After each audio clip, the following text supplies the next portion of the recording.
And if it's not too much trouble, please just you. I'm fine. I'm well. You're fine. Yes. Are you tired or rested after the cleanup? After the cleanup, I came here early, so I was able to rest. Are you Yes. mulitoroka? Ndo walitoroka na Hyprobi. Hyprobi yako wapi? Hyprobi walitoroka na akina Esther, mkatutoroka mkatuacha na akina Mugambi. Mugambi. Hey. Saving energy. We're saving All right, all right. So Esther Juma is a counseling psychologist and therapist and also a lecturer. She is also a co-author in this book, in the book of her. She gave her professional opinion on loss, grief, and healing.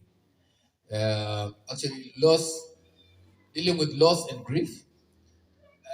And I would like to just read this part about loss, and then you can take us through the stages of grief. Is the separation of anything of value, while grief is deep sorrow. These two are universal. However, people grieve and process their loss journeys differently. These can be loss of a loved one, loss of property, a pet, body organ, limb, self-esteem, feeling like a failure, change from familiar surroundings, e.g., change of residence or workplace, or moving from one city to another, from one school to another, and this is especially for children, etc. There's no small or big loss. Unajua Nairobi inakonganika competition ya mashida. Ukiambia mtu manzi leo sijakula lunch. Wewe wacha wewe, mimi sijakula hii wiki. Nikani compare mashida. So but it's important that you know there's no small or big loss. A loss is a loss, irrespective of how one would look at it. The person who has lost, irrespective of how one would look at it, the person who has lost is the one who knows what the loss means to them. So let's be empathetic when we try to support those who are grieving. Sometimes being there for the bereaved person, even without saying anything, would be better if one isn't sure what to say. Yeah. Sometimes, I'll repeat that part again. Sometimes being there for the bereaved person, even without saying anything, would be better if one isn't sure of what to say. In our endeavor to help or support people who are grieving, one might end up unknowingly saying things that might be hurtful to the grieving person. Unknowingly might end up saying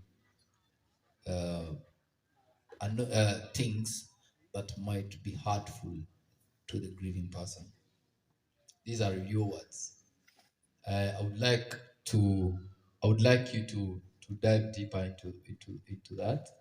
And if there's anyone here who is going through recovery or grieving or is in that journey, has lost a job, has lost a long-term relationship, a partner, you've lost someone close to you, someone like there's someone in the audience who also lost his senses of hearing when he was 7 years. So, and also help more people through it. So I would really like to, uh, I would really like to thank you, Spontaneous, for that. I would like to talk to you about loss, grief, and the stages of grief. What happens? Uh, how would you talk to someone who is experiencing that or is in that journey right now? Okay. Maybe I would start by appreciating Shiro for being vulnerable and just being able to talk to us and encouraging us. Her testimony has been really powerful. For me, I'm really moved. And the journey that she's walked is not an easy journey. And so I'll come back to Ruru. Thanks for bringing us together today. I also really appreciate that. I don't know whether the microphone is okay. Yeah, yeah. You can use mine.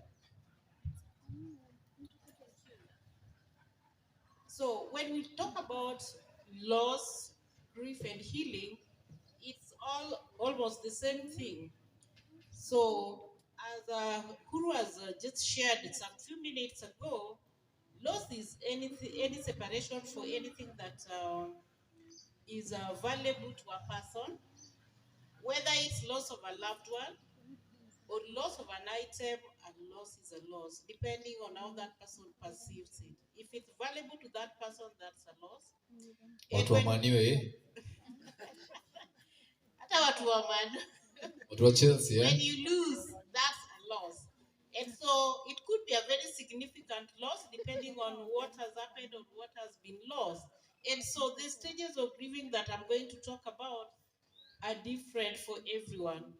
There are people who will follow these stages the way they are, but there are people who might jump from one stage to the other. There are people who might never go through these stages at all.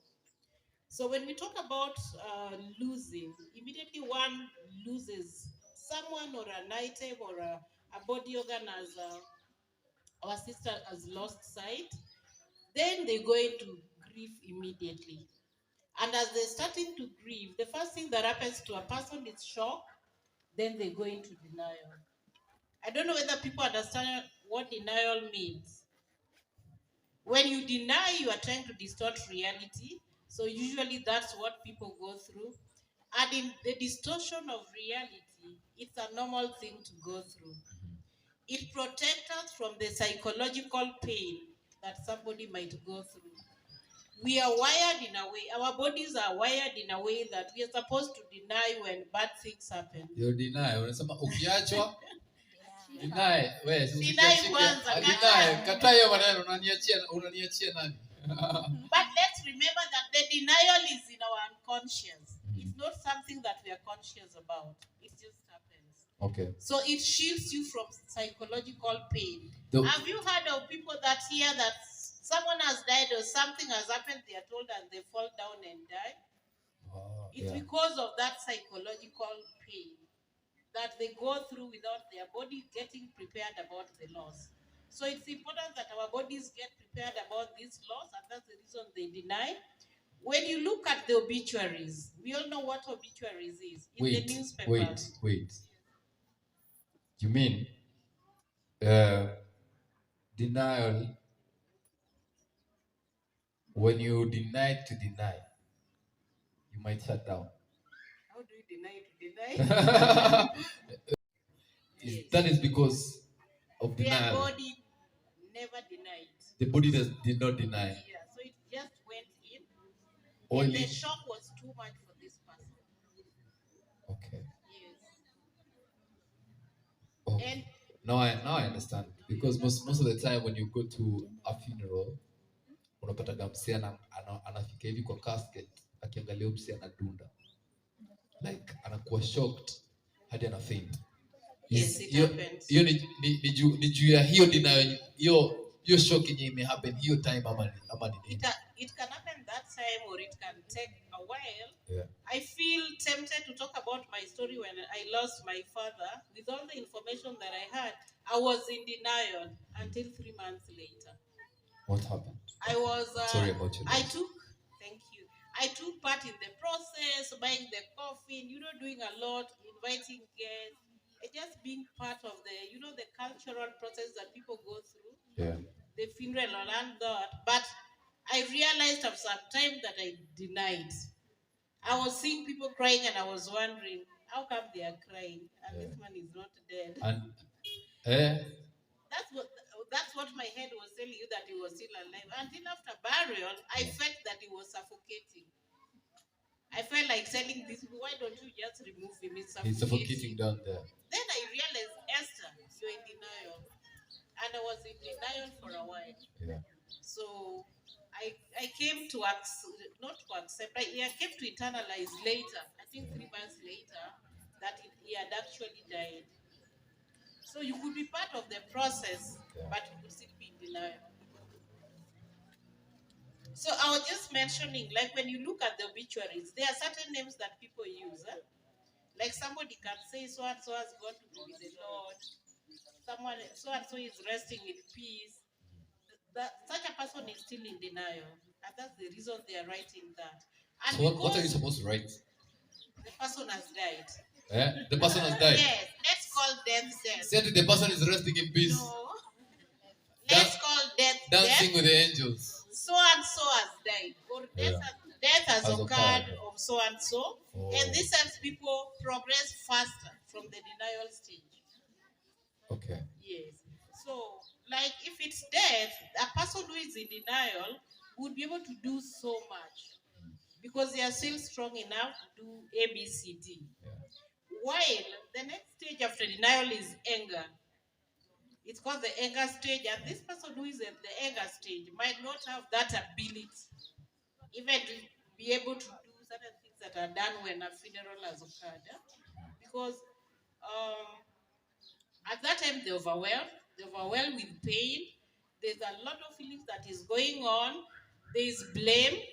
There's a lot of self-blame. Those are the times people feel like if I was there, if I were there, or if I did ABCD, this could have not happened. Yeah. Allow me to use an example of phones. It's the digital world, so most of us here must have lost phones, isn't it? Yeah. When you lose a phone, you'd call it 1,000 times until when it's off, you still be calling. Wangapi wana relate? That's when you will still be at the denial stage. Yeah.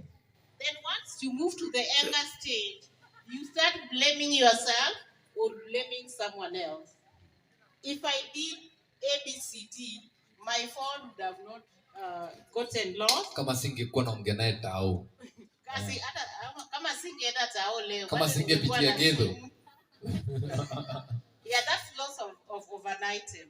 The loss of a loved one, you realize your patient could be in a very good hospital, but you still blame the hospital for not doing their work. For people who worked in hospitals, they might be able to experience that. We'll sue you, we'll sue this hospital. They never took care of our person. That's not the anger stage. There's self-blame, blaming yourself, blaming others. There's anger. There's also feelings of guilt of what has happened. Like for children, if maybe a child never refused to eat or did something that they maybe a mistake, they might feel guilty that the mistake they did that day is what has made this person die. So we also need to be very sensitive to children. Most of the time, people assume they don't go through these stages. So how do you help a child through that? How do you help a child through grief when you yourself are grieving? Okay, you know what most of the time Or adults are in assume. denial. Yeah. Adults assume that when someone has died, the young children are not aware. But children are very keen. You have someone in hospital and they are listening to your conversations. Kenya is a country where people pray a lot. They listen to your prayers. They keep asking, how is so and so doing? Then maybe the day this person is lost, they'll hear maybe messages that people are saying, maybe some worship songs that people are singing. They would overhear people saying things, but they're not being told so and so has died. The adults fear that if they say someone has died, then the children will be stressed. They are more stressed when you don't tell them. So you can find a child-friendly language to tell this child what has happened.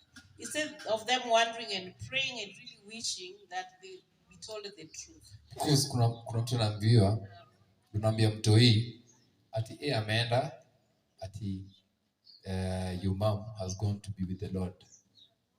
So the child is just waiting and waiting. And then anakuja anakuuliza, so mama anarudi lini from the Lord? You know, so how do you tell them, like, because again you're like sensitive, you don't want to, how do you, because most of us here I am, and I know we're going to be parents in future if we are not already parents now. In an occurrence of the loss, how do we help children through the process? Okay, we can only help them after they've known what has happened. Because if they don't know that this person has died, they might not understand. But again, very young children might not understand what death is, but their children, let's say, like from 2.5 years, 3 years, even as they are playing, you hear children talk about death. Though children are very embarrassed to talk about death. So, depending on where you come from, depending on your culture, depending on your exposure, or where you live, there's a way you can tell your child what has happened. But start from what the child knows. Like if this person has been ailing for some time, find out if the child knows, the reason maybe there are visitors at home or guests at home, then you can start from what the child knows. Yeah. If you realize the child is very blank, you can give this child time. Okay. But with time, you can be able to tell them what's going on. And let's be keen to what children are doing. And during their playtime, follow and see the kind of games that they are playing. Because children imitate exactly what's happening at home. So even if it's a funeral, they'll imitate exactly what's going on. So you can listen to their words, the words they are saying, what they are telling the other children, and the type of games they are playing. Another way is art therapy, where you give them papers just to draw. You can ask them to draw a family. You might find this child is drawing a family member, maybe who is lying down, who is missing, maybe putting dots on one person. Then find out what those dots mean. A child can draw anything, even if they've scribbled, they understand what those scribblings, whatever they've scribbled means. So this child will be able to explain to you or just tell you what's going on. They might not have an explanation, but they might be able to mention this is what's going on. So you can be able to pick from there. Okay. Yes. So at what point does acceptance kick in term in loss? You said we start with bargaining. No, denial. Denial. Then we go to anger. Then it's denial, denial, bargaining, then anger. No, denial, then anger. Okay. Yeah, anger means reality has just sunk in. The person has just come to the realization that for sure I've lost. There's something I wanted to mention about children as well. At this stage, the person, let me start with the adults. The adult has an idealized image of whatever or whoever has been lost, meaning they see in their mind the person that they've lost. If this is the loss of a loved one, and there'll be a lot of calling.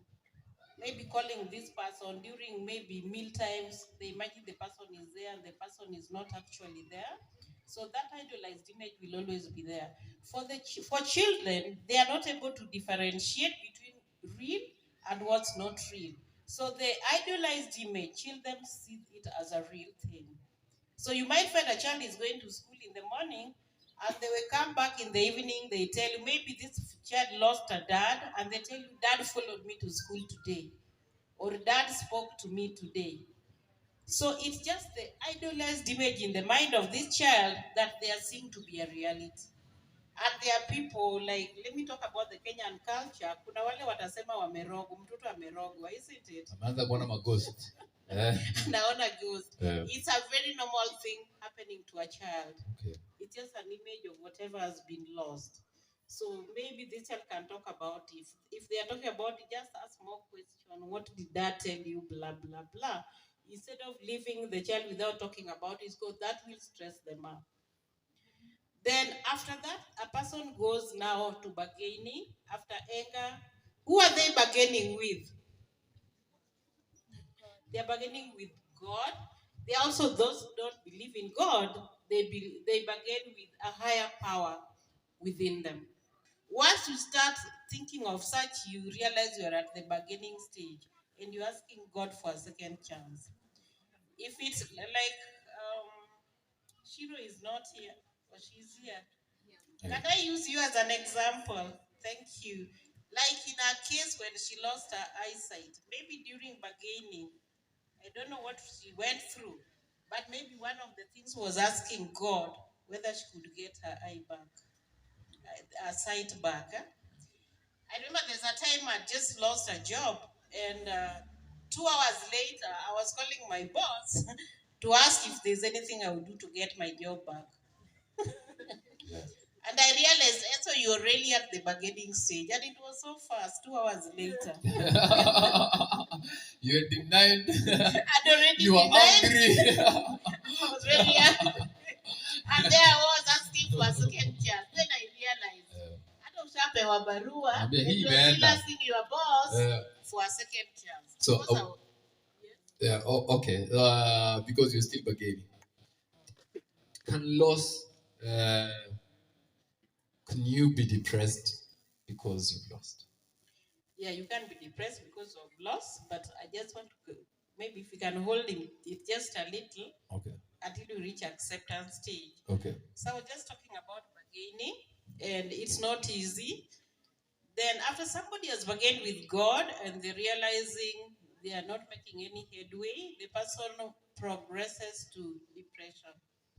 It's not the clinical depression. When you talk about clinical depression, it's the depression that will take you to hospital, isn't it? What's the difference? Okay, now this is the depression that maybe somebody just wants to withdraw, not to be with people. If you're a group like the way we are now, you'll still feel alone. People will be talking, but you'll still feel alone, and you're in the midst of people. Then you can also decide to isolate yourself, where you just indoors. For people who've gone through pain, they realize at one stage you don't want to be with anyone. Maybe just lock yourself in your room or just stay in your house. You're only comfortable in your own space, not wanting to be with other people. So there's social withdrawal, there's also isolation. Those are some of the things that happens. And at the time of depression, that's where you hear people saying, mimi nimefika mwisho. So you hear people saying such. And these are the times that if there's no psychological support given to this person, some people might end up committing suicide. It's the most painful stage in loss and grief. You just asked a question, the difference between the depression I'm talking about in stages of loss and clinical depression. Yeah. So clinical depression will have more symptoms, like this person would be very sad most of the time, and they will not be interested anymore in things that they loved. So life just becomes boring in clinical depression. And they could be having problems with sleep, with food. They could add weight if they're eating a lot, or they could lose a lot of weight if they're not eating at all. So a lot happens when somebody is actually depressed. So when we talk about clinical depression, it's a disease. Unajua hapa ati unasema uko na insomnia, ulikula ugali lunch ukalipua usingizi 5 hours. Insomnia sasa ni ugonjwa, needs treatment. It needs it. Okay. So hii ingine si insomnia. So how do you help someone mwenye uko depressed? Because manzee unapata manzee besti yako uko depressed. Ama wewe mwenyewe uko depressed, unashangaa how do you come out of this hole? Because most of the times, again, as Shiro said, diving into the hole seems like the easiest option when you're sinking. So how do you help someone out of depression? Or Which depression? The clinical depression? Both. Okay. Yeah. So when one is depressed, one of the things is talk therapy, where this person needs to talk about the experiences. And the other day, someone told me that he would never be comfortable sharing issues with relatives or friends. But for me, I would encourage anyone that you feel comfortable and you feel you can trust with your issues. This is a person that you can talk to. If you don't have anyone to talk to, seek professional help. Talk to a counselor, or you can seek help from any mental professional, because they'll be of help. When one is depressed, just talking and just listening, giving a listening ear, even without saying anything, because sometimes you mean well, but we say things that are hurtful. Like one thing that people like saying is, I understand. Do you use that word? Yeah. understand what you are going through. Nakufeel, bro. Nakufeel. You can only understand what you yourself has gone through. And it must be the same circumstances surrounding whatever happened. So sometimes we've gone through a similar loss, but the circumstances might not be the same. So I don't know if people can find other words that can be more comforting. Again, encourage people to speak, and let's avoid telling people that you are strong. Continue being strong. In fact, Hold on, bro. people who've You gone got through this. pain or depressed, Yeah. you tell them that, you put them down. Yeah. So if you are telling anyone, Because when you're depressed, you really don't have strength to continue. you And then don't. try kukwambia manze, unapitia hizi vitu na si unakuwa strong. That word I'm strong is very hurtful, by the way. It's okay to be weak at your weakest point. Yeah. It's okay not to be okay. Yeah. No, people imagine that now that I'm not okay, the world needs to see an okay person, a strong person. Yeah. It's okay not to be okay. And allow yourself to be weak. Because you might be strong for everyone and no one will be strong for you. So allow yourself to be weak so that you go through the pain. And do not feel guilty for going through a pain. Do not feel guilty for mourning. Do not feel guilty about some of the symptoms that I've been mentioning about loss and grief. Do not feel guilty for losing. Do not. Do not feel guilty. If you want, people express themselves differently. So allow ourselves to express ourselves the way we know best. And the fact that someone is silent, it doesn't mean they are feeling less pain. They could even be more pain than the person who is shouting. So sometimes we judge and we are like, mbona nani amenyamaza? Yeah. Na mtoi ama wife ama wanasema ati sasa withdraw anatafuta attention. This person could be in so much pain. They're looking for attention. So and I really don't feel like there's a problem in looking for attention, because it means that you're looking for help, for solutions. Looking for attention has had a really negative connotation, a really negative we say it so negatively. We are talking about attention, only attention seeker. But when someone is looking for attention and you feel like sent after attention, please give it to them. Please give it to them. Then you would know why they're actually looking for it. If someone is withdrawn, someone is not okay, it's okay not to be okay, but don't just get stuck there. It's okay to look for solutions when you're not okay. So it's also okay to look for that attention.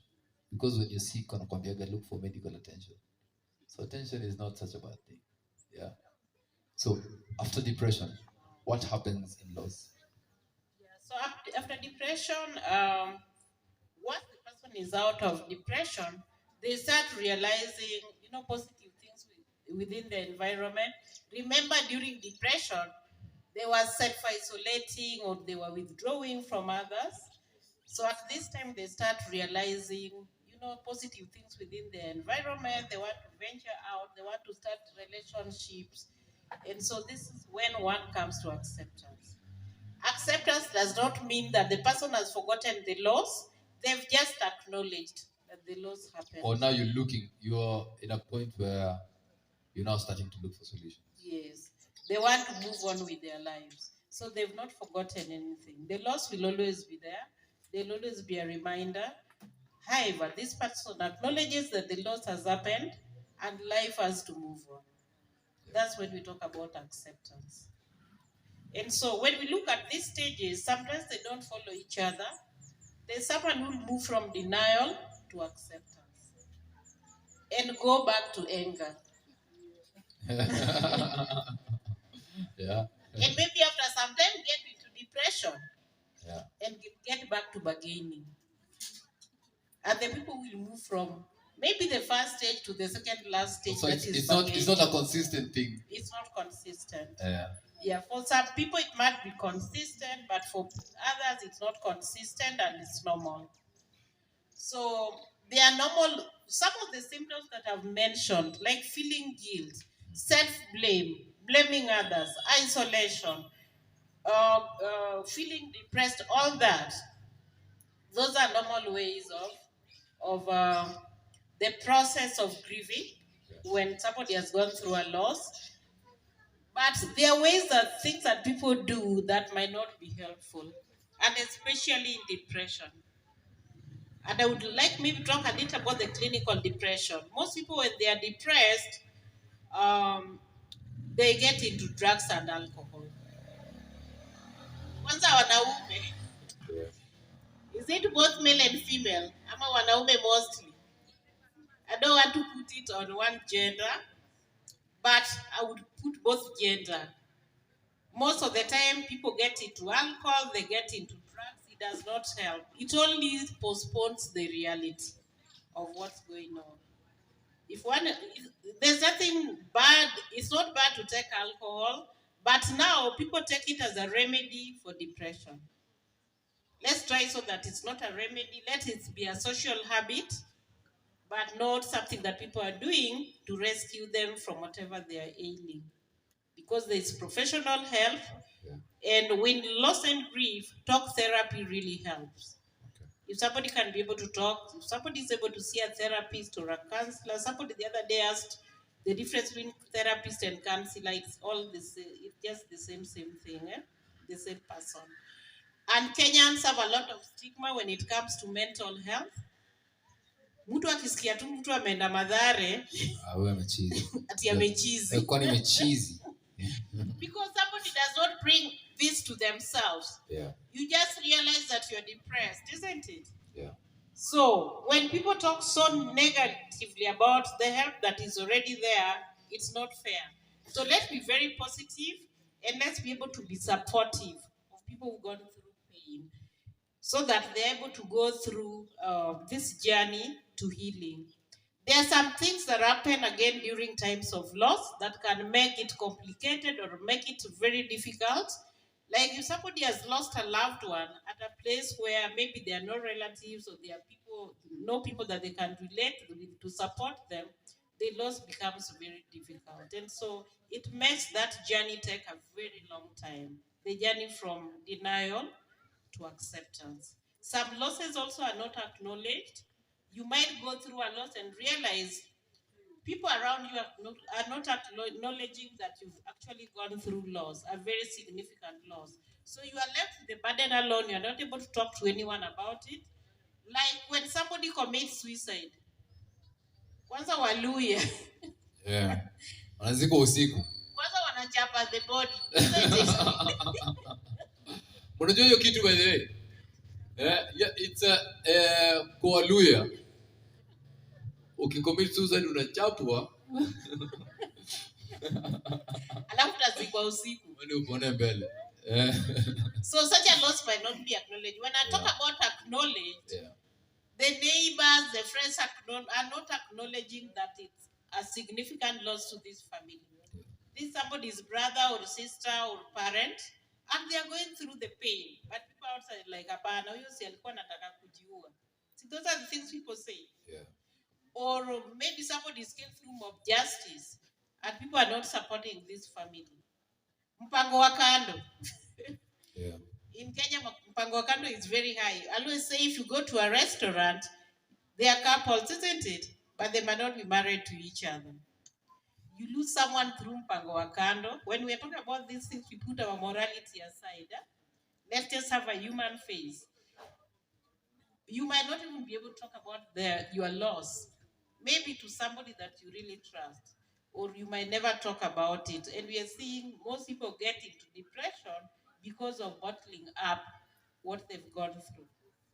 You asked me whether somebody can get into depression because of a loss. Yes. And when there are so many losses following each other, like your losses, you talked about losing your dad, losing your brother, and losing a friend. those are losses following each other. They can make the journey to healing also really, really difficult. If the person who has died was a breadwinner, it makes it really difficult. So the relationship that you had with this person can make the journey to healing difficult. For people who have a very bad relationship with a friend or a family member, somebody close to them, then at the time of death, the relationship had not been mended. Also, the journey from denial to acceptance is very difficult. Sometimes people wonder whether this happens, but it happens because the person keeps wishing, I wish we talked. I wished this person forgave me before they died. I wished I apologized. So it will eat them for so long. Wow. So I just want us to wind up this session. And again, I'll go back to reading the two parts, loss and grief, and then I'll go back to healing. Uh, and then I'll go back to the first statement. And then you can ask a few questions. We'll just take two questions, and then we move to the next part of the program. So I'll read. These are Esther Juma's words. Loss is the separation of anything of value, while grief is deep sorrow. These two are universal.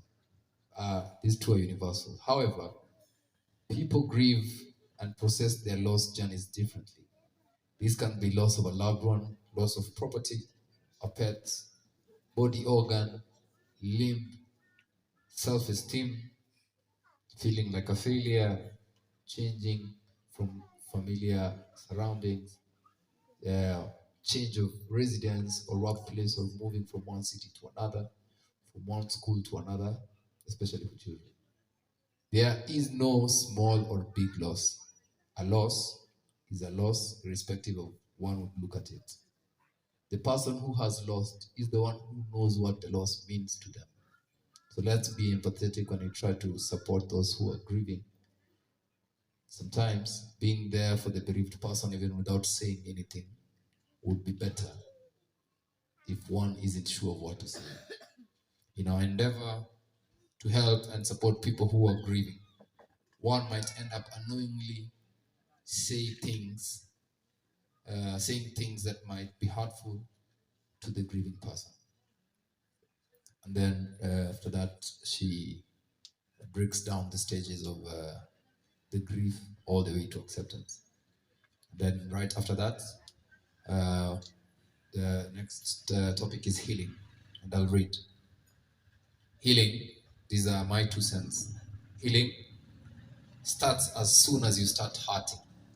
The body has different cells responsible for fighting against different attacks against the body. Sometimes different responses to attacks or deficiencies in the body might end up bringing more damage to other organs of the body. There are other sicknesses that might force replacement or even permanent removal of some organs of the body so as to save the rest of the body that could still function without that specific organ. Time has brought about discoveries and inventions to treatments and cures to certain diseases which were fatal in the past. We need to take advantage of the discoveries and inventions aimed at easing our experience as beings. As we grow, we learn, we adopt, and adapt with different people, circumstances, and even environments. Some of the things we acquire along the way as we are being may end up being hurtful to your own existence. Some of the things that we acquire along the way might end up being hurtful to your own existence. Sometimes it could be personal habits.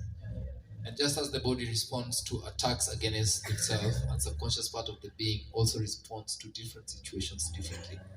We are forced to change environments, sometimes even circles, for peace of mind and sometimes survival.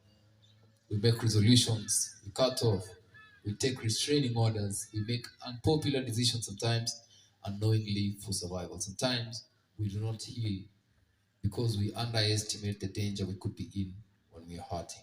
Sometimes we need to accept that sometimes this body is not capable of fighting back all the time. And just like we go for checkups and further care in hospitals, we need to constantly remember to check our mental health for our own self and for the sake of the lives our our being touches. The sad thing about healing is not everyone gets to heal. And this is the part that I would like us to say together. Uh, Say healing is not selfish, even when it is. Even when it is. Can we say it a little bit louder? Say healing is not selfish, Healing is not selfish. even when it is. Even when it is. Can we say it again? Healing is not selfish, even when it is. Now with more conviction, say healing is not selfish, even when it is. I'll go back to my opening statement of the book.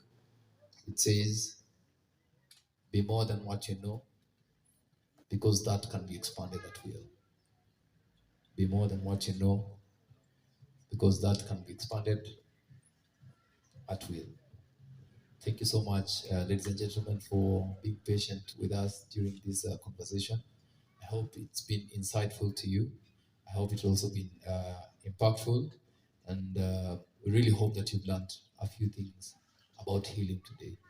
And this is the part where I'll throw it back to you. And I would first want to thank you so much, Mzae. Big man Jaro, naomba usimame tafadhali. Naomba tupigie Mzae makofi sana. Mzae ndio owner wa hii space na ametuo lao, amesema leo let's just come and connect in a different way and talk about these things that matter, these things that we go through. So thank you so much, Mzae, for this space. And I would like to pass this mic to you for questions. And this time I want to ask you a question, and then you respond about today. So this is the question. First of all, again, as I said, thank you so much for allowing us to use this space for such an empowering conversation.